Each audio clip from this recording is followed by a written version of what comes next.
তো হ্যালো সবাইকে। আমি যদি ভুল না হয় তো তোমরা তো জানোই সামনেই হয়তো কুলের সিজন। তো তোমরা কি গেস করতে পারবা গাছটার বয়স কত? গাছটার বয়স মাত্র 2 মাস। আমি নার্সারি থেকে এসে লাগিয়েছিলাম।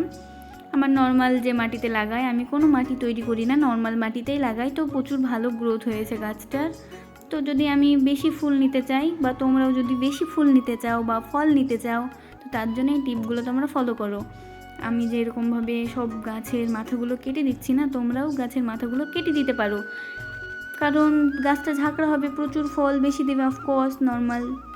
আর আজকে আমার ভিডিওতে কমেন্ট করেছিল খাদিজা। খাদিজা, তোমার আমি নামটা নিয়ে নিলাম।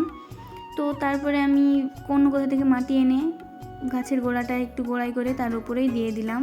তো গাছটা ভালোভাবে ধুয়ে নিয়ে তার উপরে আবার ফাঙ্গিসাইড দিয়ে দিলাম, যেন কোনো ফাঙ্গাসের অ্যাটাক না হয়। এইভাবেই দেখবে গাছটা প্রচুর গ্রোথ হবে। তো আজকে আমি টবগুলো টব এনেছি, আনতে দামটা গিয়েছিলাম। তোমরাই গেস করো।